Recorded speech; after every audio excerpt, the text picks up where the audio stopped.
La revista El Doctor en Casa presenta su programa El Doctor en Casa TV.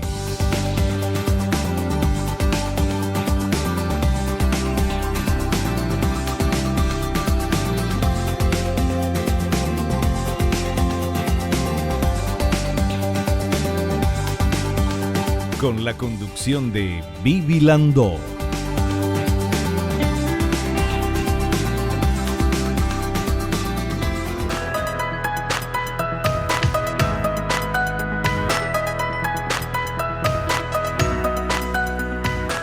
Ya estamos con nuestro invitado, doctor Julio Recalde, y voy a leer rápidamente el currículum larguísimo del doctor. Él es doctor en Medicina y Cirugía, egresado de la Facultad de Ciencias Médicas de la Universidad Nacional de Asunción. Fue residente de la especialidad de Cirugía General en el Hospital del Cáncer y Quemado, profesor doctor Manuel Riveros, del Ministerio de Salud Pública. Residente en la especialidad de Cirugía Plástica en el Hospital de Clínicas de Porto Alegre, Brasil, de la Universidad Federal do Rio Grande do Sul. Trayectoria como cirujano cirujano plástico, instructor de posgrado nombrado por la Facultad de Ciencias Médicas y director médico de Operación Sonrisa Paraguay. El doctor Julio Recalde, especialista en cirugía plástica, estética reconstructiva y flebología, está acá con nosotros. Hola Doc, bienvenido al programa, ¿cómo te va?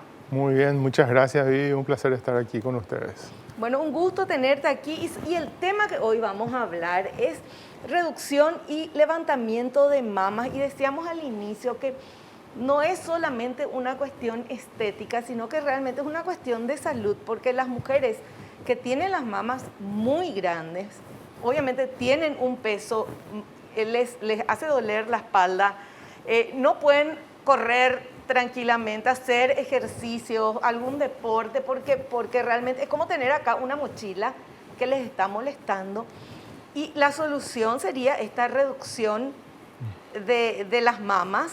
Ahora, ¿por qué es reducción y levantamiento? Siempre tiene que ir juntos. Porque casi siempre sí. Y el levantamiento de mama, a veces la gente está conforme con el tamaño, pero las mamas se le caen, especialmente después de dar de mamar y eso. Entonces hay que hay que hacer una restitución de domicilio, sería, ¿verdad? Sí. Volver a ponerles en su lugar. Nosotros cuando hablamos de una mama caída y grande, ¿verdad? Normalmente la paciente viene y se queja del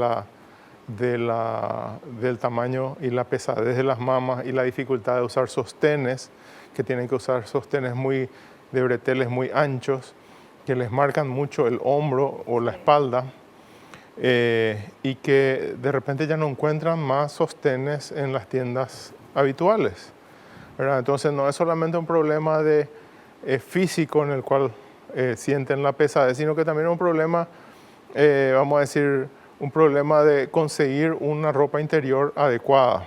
Claro. Después está en las chicas jóvenes, porque normalmente una gigantomastia que se le suele llamar, que es muy grande, ya se suele manifestar en la adolescencia, entonces hay un bullying por eso. Las chicas tienden a ser, que tienen las mamas grandes, tienden a ser muy retraídas, muy encerradas, muy... y se ponen así encorvaditas, claro, ¿verdad? Se ponen encorvadas, ¿verdad? Entonces, hay una serie de causantes de esto, ¿verdad? Y por supuesto, en otros países del mundo, la Seguridad Social paga la cirugía de las pacientes con gigantomastia que estén avaladas por un traumatólogo, donde dice que el peso de las mamas les obliga a tomar una posición antinatural. Ya el doctor Pitangui en sus dibujos, en sus presentaciones nos mostraba siempre como que era como el efecto que produce el que lleva el bombo en la orquesta, ¿verdad? Que tiene que ir muy encorvado para atrás para poder llevar ese bombo, ¿verdad? Para hacer esto. Entonces, ese es el efecto de la mama grande en el paciente. Por supuesto, hay gente que tiene consulta temprano, chicas jóvenes que consultan. Hay gente que más raramente, ¿verdad?, que tiene una gigantomastia posterior a dar de mamar. Eso es lo más raro. Normalmente hay gente que siempre tuvo la mama muy grande y que se le va cayendo con el correr de los años y con el correr de los embarazos, y que de repente llega a cierta edad, ¿verdad?, Esa suele resultar un poco simpático donde viene una persona de 60, 70 años que por fin se decide a operarse, pero pretende tener unas mamas armoniosamente naturales, sexy y todas esas cosas, cuando ya es más difícil trabajar con esos tejidos, ¿verdad? Claro. Doctor, vos en un momento te estaba escuchando atentamente y hablaste del doctor Pitangui. Sí. ¿Vos estudiaste con él, tuviste con él? ¿Cómo fue eso? No, realmente yo estuve en la escuela brasilera, ¿verdad? En Río Grande do Sul, pero el doctor Pitangui era en la época en que yo me formé, era un ser omnipresente, era una persona de la que todos aprendieron, donde había cualquier congreso, cualquier evento, él siempre estaba presente, él estaba siempre enseñando, siempre compartiendo sus conocimientos. Entonces era una persona que para nosotros era, en ese momento, era un referente, era el papa de la cirugía, ¿verdad? Así mismo. Entonces todos, de alguna forma, en algún momento se fueron. Yo no fui personalmente a aprender con él, pero él fue a los eventos donde yo estaba y nos enseñaba, ¿verdad? Por eso digo, o sea, tuviste la oportunidad de estar y de escucharlo. Porque el doctor Pitangui fue un genio, un revolucionario en lo que es cirugía plástica estética. Exactamente, él tuvo mucha influencia en el desarrollo de la cirugía plástica en Latinoamérica, en el Brasil ni qué hablar, ¿verdad? Y él tenía técnicas propias justamente para la reducción mamaria y tenía ciertos tips que él solía dar que eran muy importantes a la hora de pensar en un levantamiento y una reducción de mamas. Claro, porque tiene todo su... cada operación es diferente, cada paciente es diferente.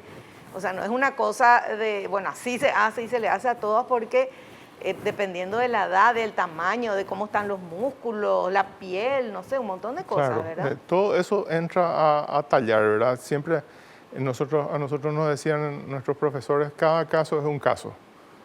Claro. No hay, normalmente no es, por ejemplo, te dicen, no es el paciente de la mama, sino que es fulana de tal que tiene un problema de mama. Como para especificar bien que ese es un problema específico de esa persona. Puede tener ciertas similitudes con otro, pero casi siempre uno termina haciendo cosas diferentes, hace en general cierto tratamiento y los detalles siempre son diferentes, ¿verdad? Ya, perfecto. Bueno, y ahora vamos con los materiales preparados por el equipo de producción. Por favor, vamos con este primer material. Las mamas grandes y pesadas. Ya se notan en la adolescencia y suelen ser motivo de quejas y consultas. A veces el peso de las mamas es tal que obliga a la paciente a mantener posiciones que le permiten sobrellevar mejor el peso y usar sostenes especiales que a lo largo del tiempo producen marcas en los hombros. El dolor causado por el exceso de peso se puede localizar en los hombros o en la propia mama. Menos común es el crecimiento mamario luego de dar de mamar.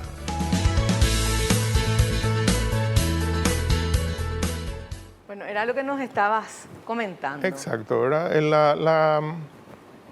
Los pacientes en la adolescencia se quejan mucho del peso, de la dificultad de llevar, de lo que se llama el intertrigo, que es la inflamación permanente de los pliegues, porque permanentemente la mama está en roce y siempre hay humedad en esa parte de abajo de la mama, entonces el paciente se queja mucho de que tiene permanentemente irritado, ¿verdad? Entonces, muchas veces el factor que detiene la consulta muchas veces son los padres, ¿verdad? Que le dicen, no, que tu abuela tenía así, aguantate, ¿verdad? O alguna cosa así. Hoy en día los adolescentes, por supuesto, son más independientes y son más demandantes, ¿verdad? Entonces, yo creo que hoy en día es más fácil que acudan a una consulta. Pero, te digo, en un momento dado era así, no, ¿para qué te vas a ir? No, claro, el padre o la madre machista ya le decían, no, eso no se toca. Y también no se toca porque tenés que tener hijos y tenés que darle de mamar. que era una cuestión así más o menos, Sí, mandato. un mandato superior, ¿verdad? Hoy en día la gente, vos le explicás de repente ciertos casos que son muy complejos, de repente podés decirle, podrías quedarte sin dar de mamar. Que también ocurren ciertos tipos de aumento mamario, ¿verdad? Donde vos, depende de la Sí. interacción que tenés con el paciente te dice, no, yo prefiero no tener leche, pero tener un volumen. Entonces, en el caso de las reducciones también, ¿verdad? Solamente que el volumen es tan grande y normalmente en las pacientes jóvenes hay mucha glándula de por medio. Y el porcentaje de glándula es de 60 contra grasa 40, ¿verdad? Entonces, es muy difícil que la paciente se quede sin glándulas totalmente al hacer una reducción. Y normalmente cuando ya llegan a una edad avanzada, 45, 50, 60, y quieren hacerse una reducción mamaria, hay un mayor predominio de grasa, Sí. porque las glándulas ya se han atrofiado. Entonces, ya no hay tanto miedo en el sentido de las secuelas a nivel de dar de mamar, ¿verdad? Claro. Lo que sí pueden haber secuelas a nivel de la parte erógena, ¿verdad? Porque para De mucha la gente... sensibilidad. La sensibilidad, porque para mucha gente, ¿verdad? En el momento de tener relaciones sexuales, es muy importante la estimulación de la mama. Sí.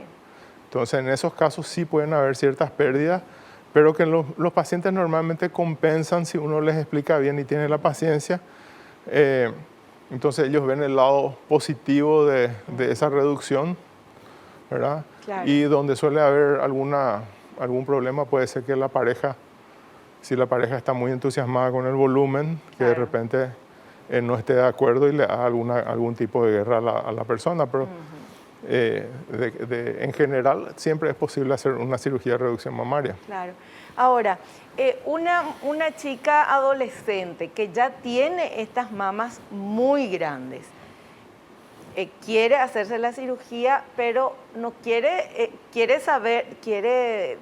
poder desarrollarse después de poder dar de mamar, no perder la sensibilidad, puede ser eso también, Claro, ¿verdad? claro, O sea, no es que la reducción ya no das de mamar y perdés sensibilidad. No, la reducción normalmente está diseñada, te explicaría así como si uno piensa en un volcán, ¿verdad? Sí. La leche sale por la punta, entonces lo que se hace es, se saca la base de la mama y se saca normalmente, la mayoría de las técnicas sacan la parte inferior de la mama.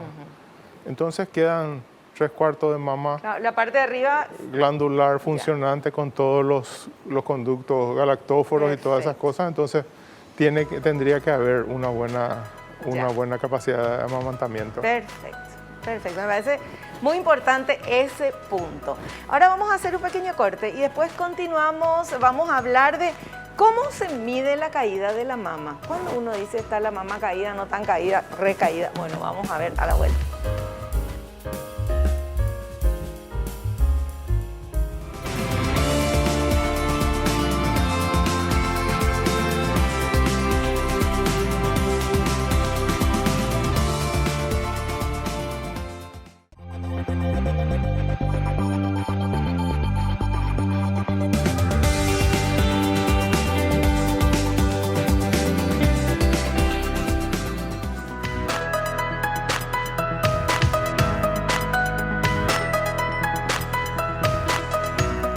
Continuamos hablando con nuestro invitado, el doctor Julio Recalde. El tema realización de la reducción de mamas y levantamiento de las mismas.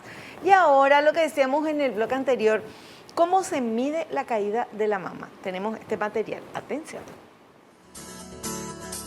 ¿Cómo se mide la caída de la mama? Todo el tejido mamario que cae por debajo de la línea del surco submamario se considera caído.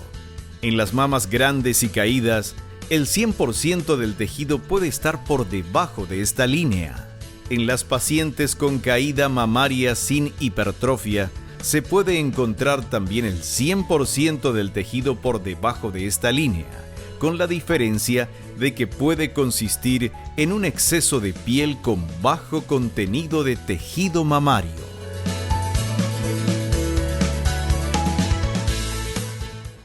Entonces, toda la parte que pasa la línea del surco ya es lo que se considera caída. caída.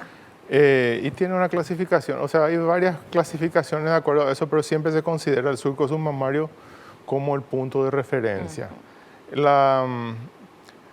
Como dice ahí, puedes tener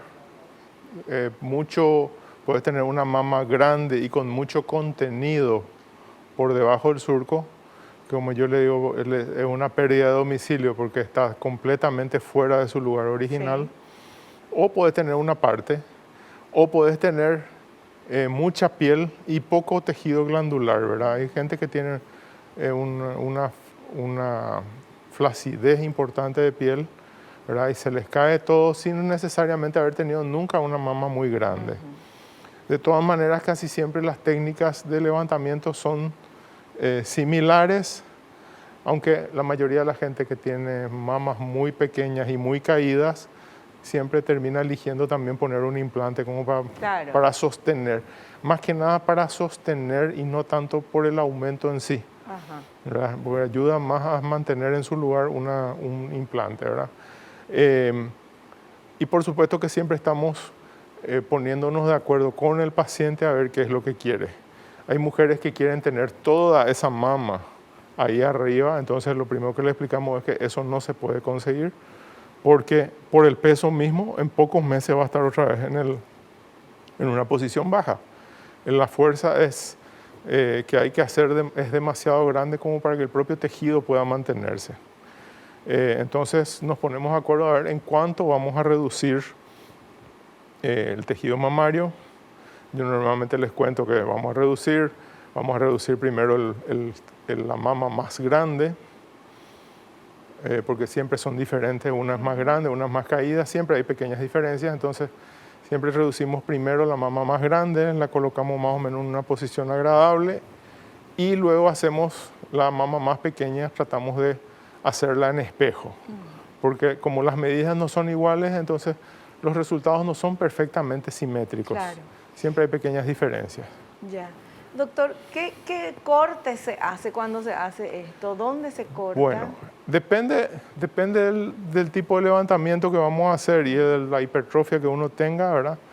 Podemos partir desde que una cicatriz alrededor de la aureola es lo que queda, hasta la gran T invertida o el ancla que se le dice, ¿verdad? Que es alrededor de la aureola, una cicatriz vertical que baja hasta el surco y una cicatriz que recorre todo el surco en mayor o en menor grado, inclusive se llega hasta la axila y hasta la línea media a veces, dependiendo de cuál es nuestro problema. Claro, ¿verdad? claro, perfecto.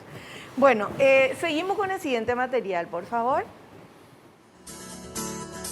La evaluación de pacientes. Se debe tener en cuenta el peso y la consistencia de la mama, la posición del surco submamario, la distancia de la areola a la horquilla esternal, edad de la paciente, intenciones de dar de mamar, etc. Algunas pacientes se quejan de mamas caídas sin que realmente hayan caído. Más bien, tienen una pérdida de consistencia.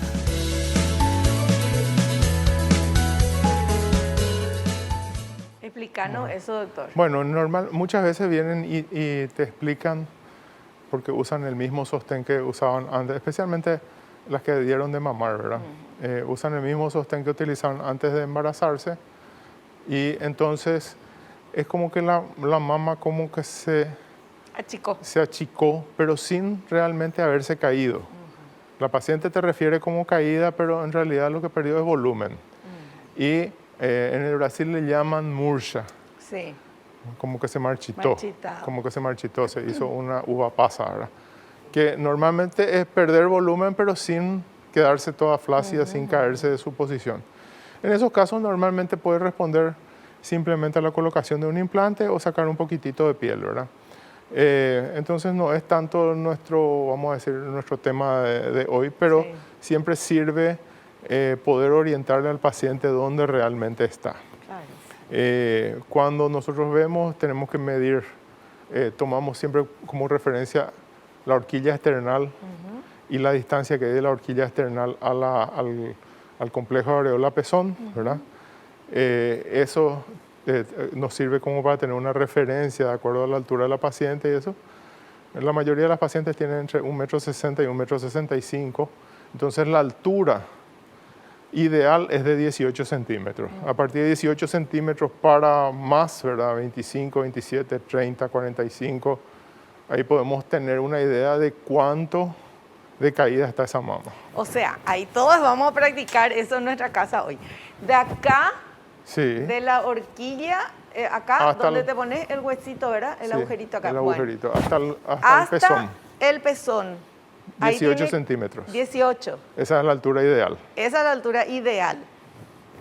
Todo lo Sí, que sea más. más que eso ya se considera caído en cierto punto. Ya. Y por supuesto que cuanto más distancia hay del conjunto areola-pezón a la horquilla external, más difícil va a ser el levantamiento. Claro, claro. Y especialmente cuando consideramos en una paciente joven.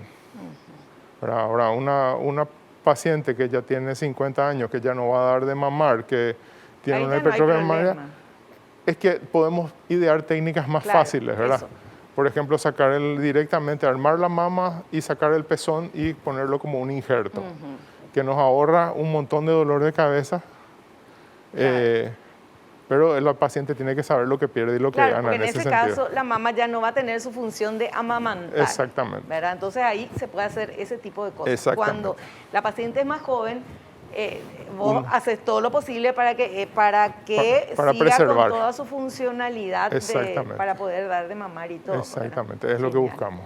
Entonces, eso es lo que tenemos siempre en cuenta, la calidad del tejido, la consistencia de la piel, la presencia de estrías.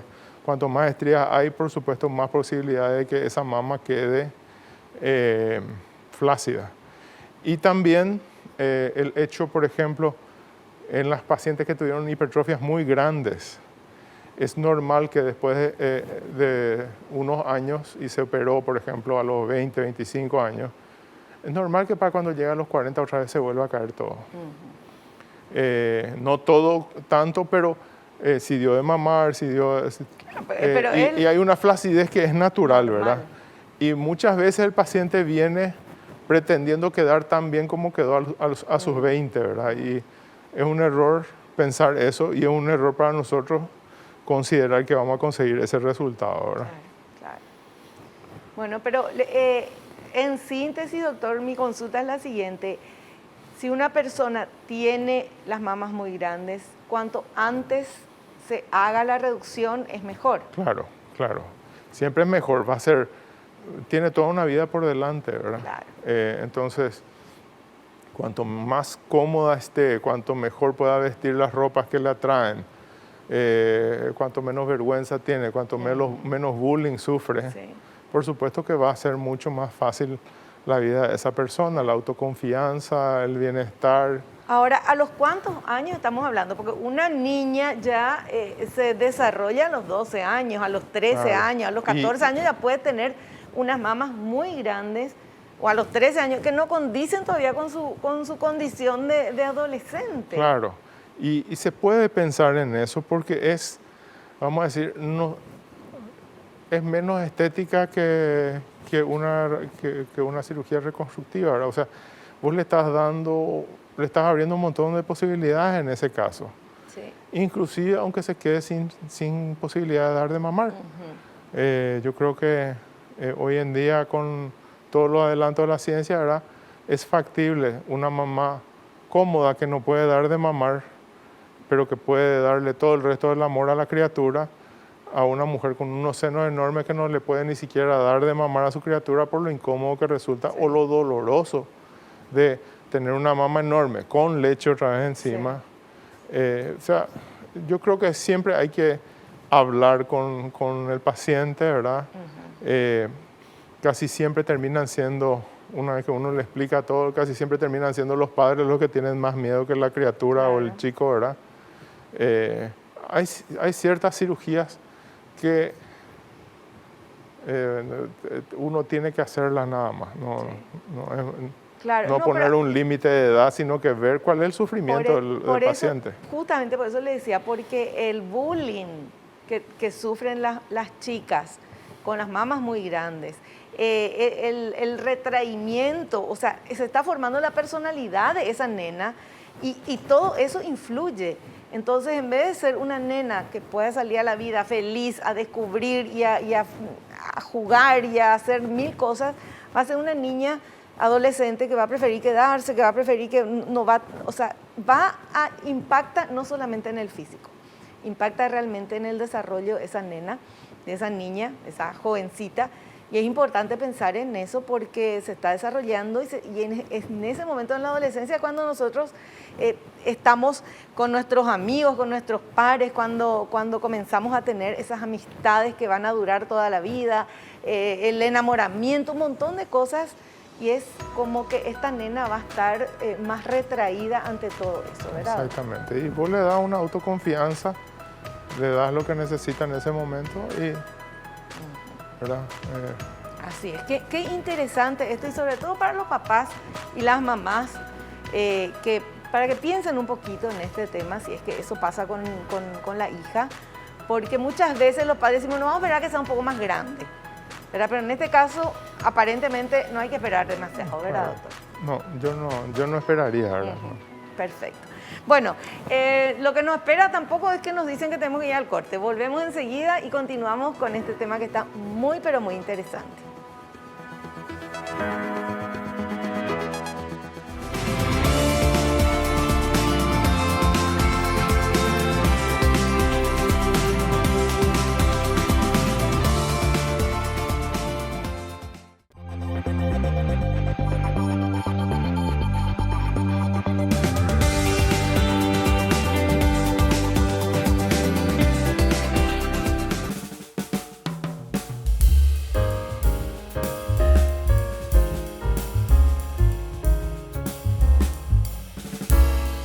Y ahora en este bloque vamos a ver la evaluación de paciente, el plan quirúrgico, cómo se realiza la cirugía. Vamos con el material.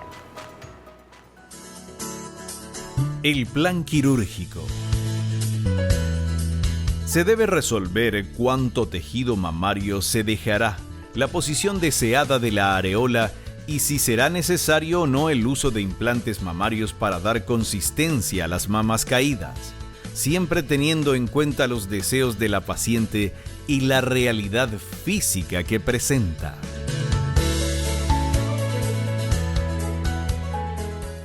Muy bien.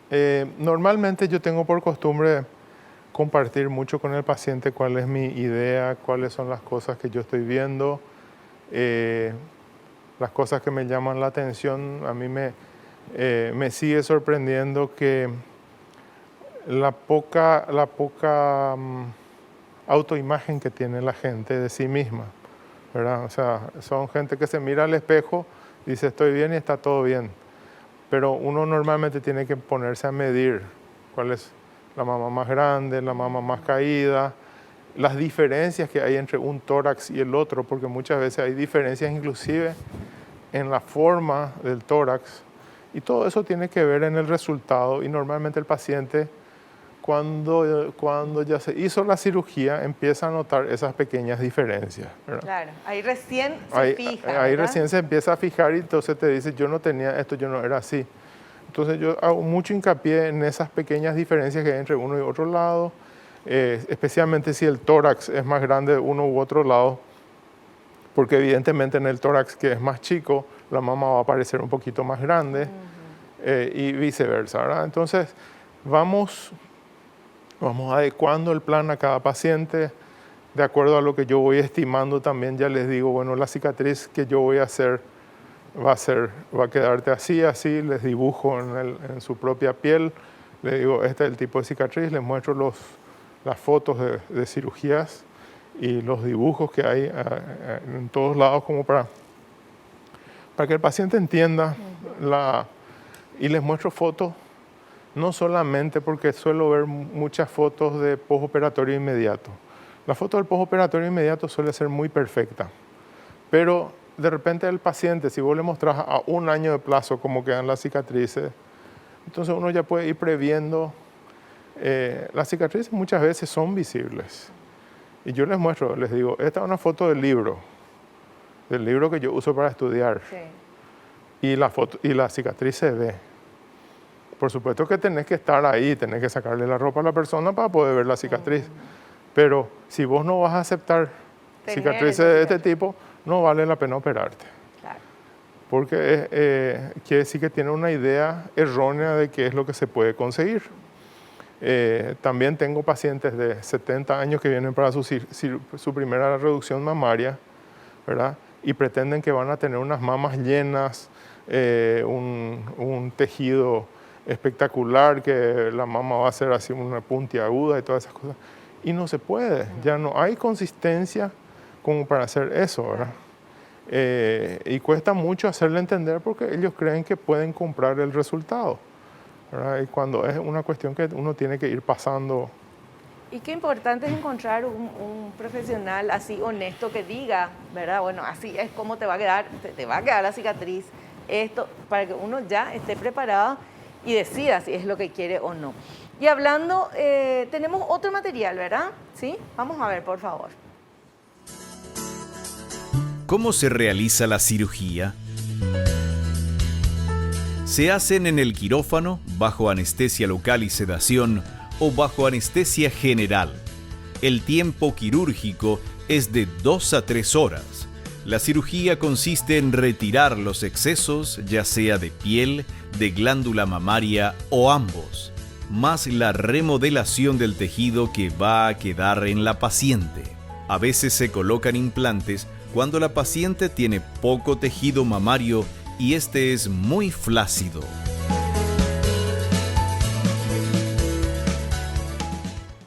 Exacto.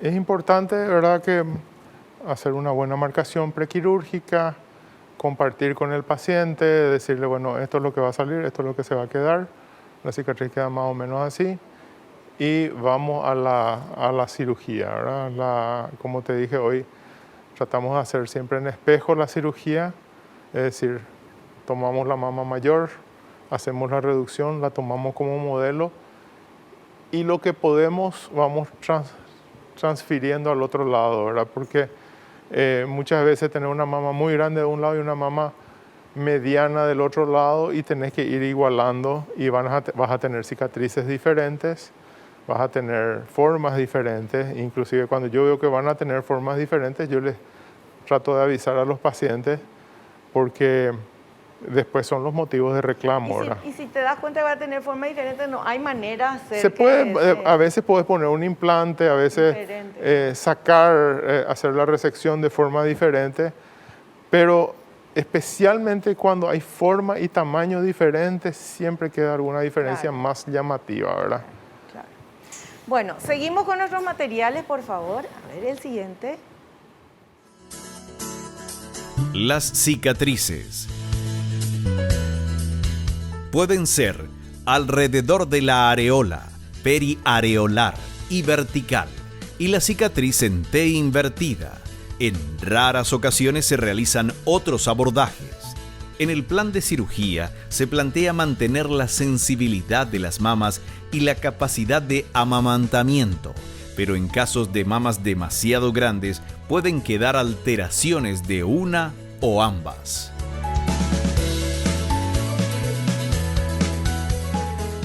Las alteraciones, ambas a las que se refiere es la alteración en la capacidad de mamar o la sensibilidad, ¿verdad? Como yo suelo explicar en los casos, por ejemplo, donde hay que hacer una amputación mamaria, le llamamos cuando sacamos mucho tejido y reconstruimos nomás el complejo areola-pezón. En esos casos, el complejo areola-pezón llevamos como una estampilla al lugar donde tiene que colocarse. En esos casos, por supuesto, la sensibilidad va a ser mucho menor que la original. Aunque, ¿verdad?, ya hemos visto en el tiempo, ¿verdad?, que, por ejemplo, las pacientes te dicen, yo no siento luego más nada de tan pesado que es. Entonces, claro, entonces como que no le afecta mucho.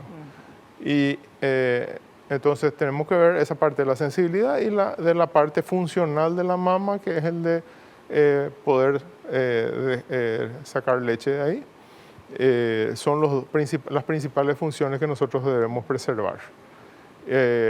Y los diseños, ¿verdad? Como dice la periareolar, que es alrededor, solamente una cicatriz alrededor de la aureola, entonces la mama se arma de esta forma. Es para unos casos de caída muy, muy ligera, o de repente los casos donde la paciente te dice la mama marchita y te dice que no quiere implante, entonces se idea una cirugía donde se cierra la piel y tiene que haber muy poco exceso de piel para que se consiga un buen resultado. Después casi siempre hay que sacar un poquito de piel y la cantidad de glándula que se saca va en forma variable de acuerdo a cuál es el problema. A veces, por ejemplo, no sacamos nada de glándula, usamos toda la glándula y la subimos y solamente sacamos piel y la reacomodamos como para que se consiga el efecto de levantamiento. Perfecto.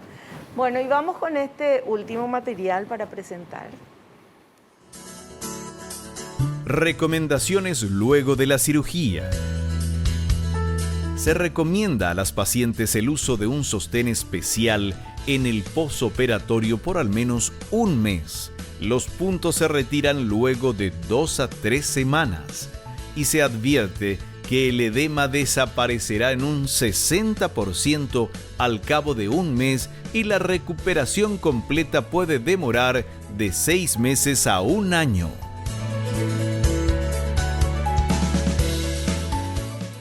Exacto, le decimos a la paciente que evite hacer esfuerzos durante las primeras 2 semanas, limitaciones en el movimiento de los brazos. Siempre le digo yo que tiene que hacer una caminata, ya desde el primer día, pero una caminata lenta y con los brazos abajo, ¿verdad? Que yo le llamo una caminata tipo shopping, donde te vas, paras, ¿verdad? Y después, a partir de los 15 días, empezar las caminatas tipo Ñuguazú, unas caminatas más intensas. El uso del sostén es muy importante porque la mama se hincha. Muchas veces, y de acuerdo a la técnica que uno use, se hincha hasta acá, ¿verdad? Que suele ser muy notorio en los primeros 2 o 3 días de postoperatorio. Y solemos indicarle los drenajes linfáticos, de modo que se vaya eliminando ese exceso de líquido que se acumula. También una cosa de la que no hablamos en esto, pero que es importante, es que nosotros revisamos el tejido mamario que sacamos por si hay algo que nos llame la atención para hacer alguna biopsia, ¿verdad? Está claro que eso ya me ha servido en alguna ocasión, que de repente encuentro yo algo que me llama la atención, a pesar de que en la mamografía y en la ecografía no se ve nada, de repente encontrás en el intraoperatorio algo que te llama la atención, envías y resulta que estás ayudándole a tu paciente a no tener un cáncer de mama. Qué fantástico, ya sucedió eso. Ya sucedió. Qué maravilla, qué bueno lo que nos está comentando. Bueno, pero entonces lo importante de todo esto es obviamente cómo se siente la paciente, cómo se va a sentir después.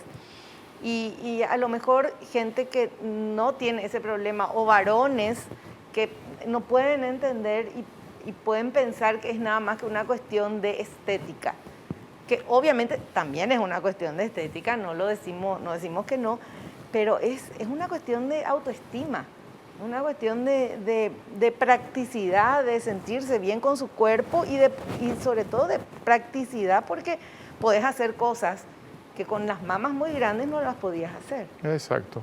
Y tenés toda la variedad de cosas que pueden ocurrir. Ya hemos tenido, por ejemplo, pacientes adolescentes a las que les hemos hecho una gran reducción de mama. Después tienen su vida reproductiva, dan de mamar, tienen sus hijos, todo. Y después de 10 años aparecen de vuelta, ya te dicen, ya no quiero tener hijos. Y después de dar de mamar, se me achicó todo. Ay, que sí. Entonces ahí de repente te piden que tengas que ponerle un implante de mama como para darle volumen otra vez. Claro. Sin llegar a esos excesos que tenía antes, pero como para devolverle también esa autoestima. Te digo esto como para que veas que lo que nosotros operamos siempre es el hoy del paciente. Nosotros no operamos su dentro de 10 años. Es muy difícil hacer esa futurología, ¿verdad? Y entonces operamos su hoy, le damos la satisfacción su hoy. Si dentro de 10 años aparece con algún nuevo problema, por supuesto vamos Hay a otra darle alguna solución. otra solución. Perfecto. Bueno, hacemos un pequeñito corte. A la vuelta vamos a estar con las consultas que ustedes quieren hacerle a nuestro invitado. Volvemos ya.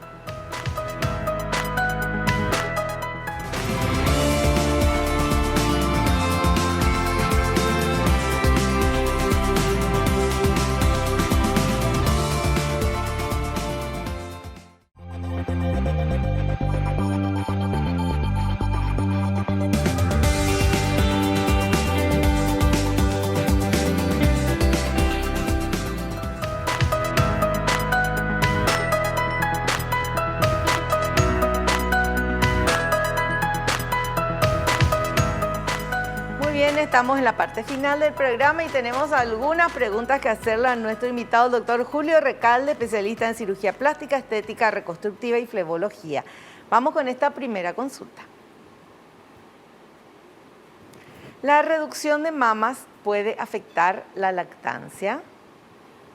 Bueno, sí, la reducción de mamas, como habíamos hablado, puede afectar la lactancia, especialmente si no está bien planeada esa reducción de mamas.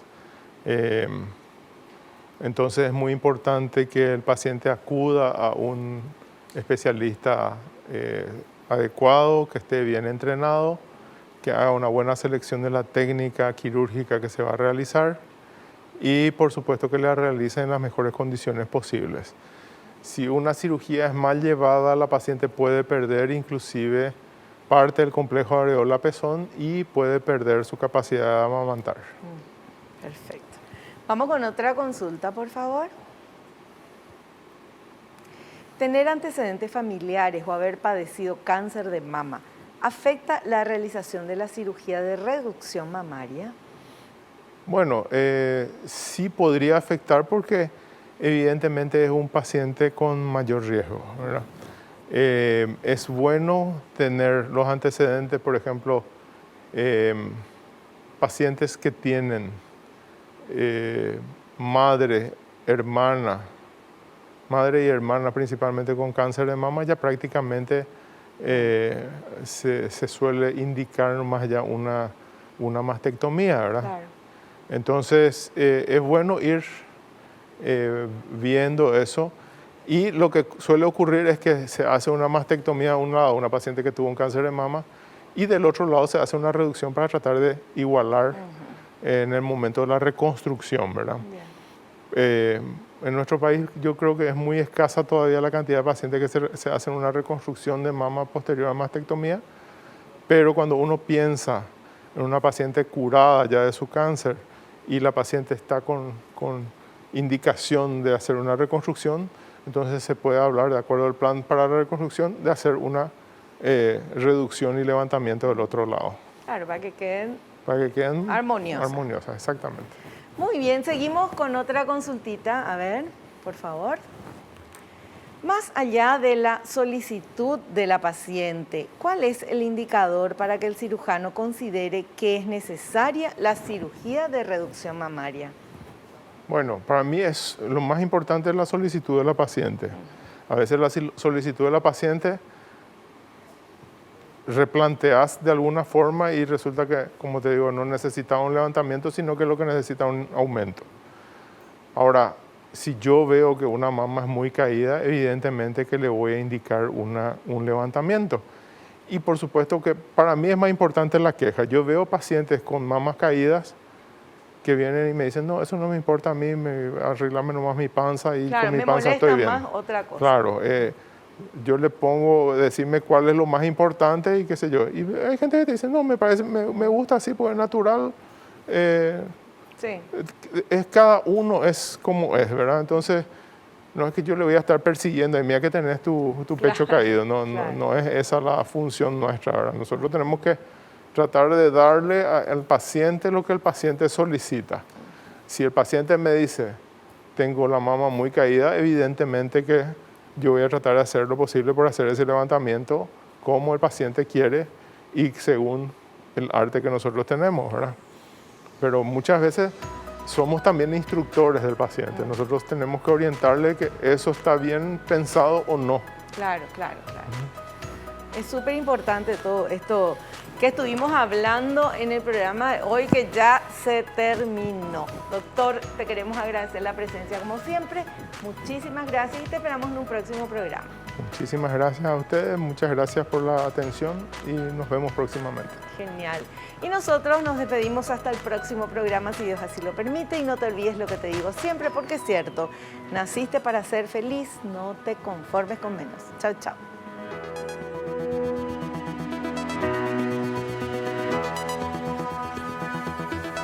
La revista El Doctor en Casa presentó a Vivi Landó en el programa El Doctor en Casa TV.